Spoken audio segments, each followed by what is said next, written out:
Here we go again. Here's to another video, vloggy thing. So today is going to be a quick one. I realized in hindsight a lot of the videos I've been pushing out have been very long, and I was like, JC's got to do some really short ones. So I was like, maybe I should try a short one this time. But Lord have mercy, we will find out if we could. So we're gonna try, and who knows, maybe it will work today. Maybe I can have myself a short video.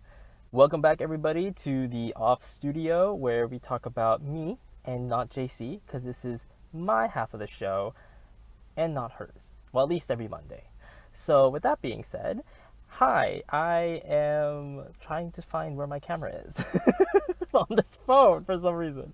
I usually make videos like this whenever I'm walking, so I don't look at the camera, but now that I have to look at the camera, it feels awkward. So we are going to take a moment, 2 seconds, for the awkward moment of looking and locating the camera. But anyways, actually, I gave up. Actually, I'm halfway through that. Then we're like, no, we're not going to do that. So today is going to be a short one. At least that's what I'm trying to do. So how do I reframe as a 7? I think that it's something, well, I could elaborate a little bit on what that means, and I could elaborate a little bit on how that works.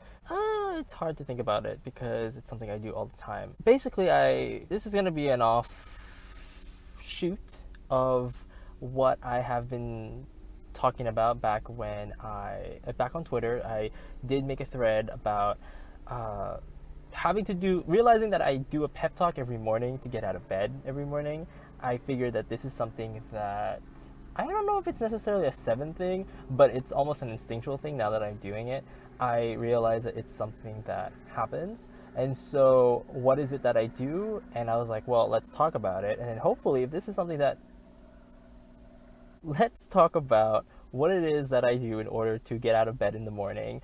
I was talking on Twitter about how this is some kind of weird pep talk that I do to like get me up every morning to get it to happen. Like, how do I maintain sanity, and how do I, basically parent myself, knowing that this is the life that we lead now. So, big part of parenting yourself, and I guess this part of it is also the reframing is a 7.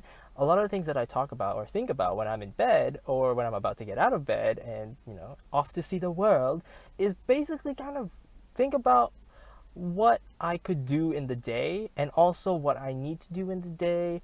Remind myself, what am I expecting?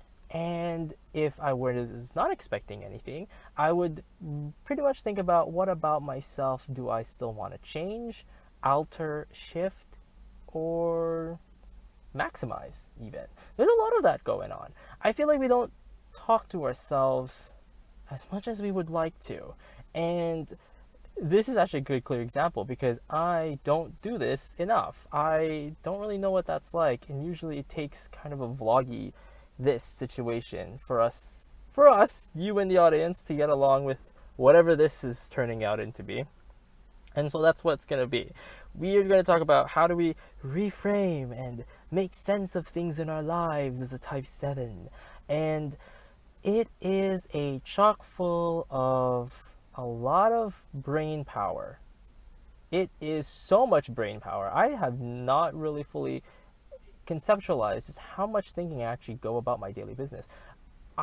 Whenever things go down, whenever terrible things happen, I immediately kind of shelve it somehow. I put it in a box mentally, and I examine it.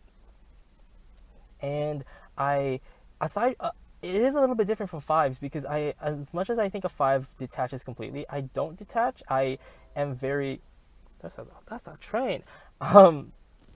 I am not that detached. I engage as I'm engaging with the object. I am also reframing at the exact same time. Now, excuse me for the train sound.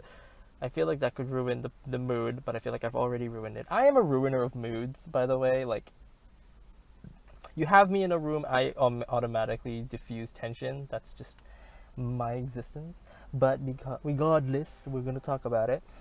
So yeah, like what am I reframing? What am I altering? What am I doing? So let's say, yeah, bad stuff happens. I stub my toe, or let's say I immediately feel the pain, And then I look at my toe and I said, okay, it hurts, but it's still far away from the rest of my brain. Like it's not, my toe is not gone. My toe is still present. Therefore, the pain, though felt, is temporary. There, done. Then it's gone. Let's say I lost my job. Let's go for a bigger negative things. I lost my job. I was laid off. I was like, okay, well, I lost my job, but I wasn't surprised because I was looking at the math, and I was definitely one of the last people to, or one of the first choices to go. And in a way, it made sense because I was very new to the job. I had no seniority, and while I was particularly good at least how I thought about it, good at what I was doing, it was not enough to say that I was indispensable. And should I feel bad about that? Not necessarily, because the job itself, at least in my opinion or my thoughts, the job itself was a stepping stone to something else, and I really enjoyed it for what it was. So for me to lose it, it wasn't too bad. It wasn't again, that concept of it's not the end of the world for me. I'm not gonna sit here and cry about it. Again, reframe. It's another thing that I have reframed in my life. Oh, let's say I'm having a moment where I looked at myself in front of the mirror and I was like, oh, I don't like what I'm looking right now. This is just not happening. I don't enjoy this. But I enjoyed it yesterday. Like I had some fun, or I really liked what I looked like the other day, or I really enjoyed that I got to go out on a run. I enjoyed the fact that I'm actually a pretty good walker. Like I can actually walk pretty good distances and not feel tired, which is something I didn't realize was a thing, that I had that kind of stamina, but here we are. Sure, I gained weight, but my face feels fuller, like I see, like that's the thing. Like I am actively looking for opportunities to kind of shift something towards the positive, always. And to the point now where it's almost really like I feel like an imposter sometimes, or like an awkward person, because I can totally see why it could be taken as a negative thing, especially if I show up and someone's like feeling really bad, and this is my attitude that I display in front of them. It's like, oh, you're not sitting with my feelings, you're just gonna completely change them.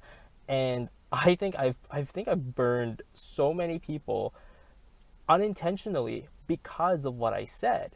And it's been a learning curve, and it's been such a growth point for me to be really honest about that, and being like, okay, my brain automatically shifts the situation, but these people, that's not what they need.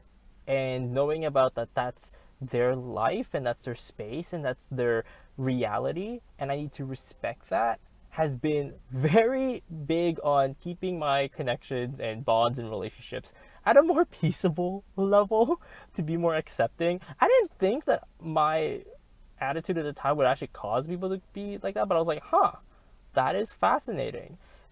Now, will I stop reframing? I don't think so, because it is something that is very instinctual for me. If I were to unlearn something like this, I don't know how, but I can, though, try to be more realistic when it comes to a lot of whatever it is I'm doing. I figured that by pushing to be more realistic, and that, what does that mean, realistic? I don't know, like find the confines, the limits of the reality, that you can't save everybody, you can't heal everybody, you can't force anybody to believe something that they don't want to believe. I feel like that's just a general thing, and having that mindset or that framework pre-made already in my brain makes me feel a little bit better. It takes the pressure off, actually, quite a bit so. And it allows me to like enjoy actually something for what it is, which is something I don't even know I don't even know what it's like to live in the moment, but here we are trying to do that.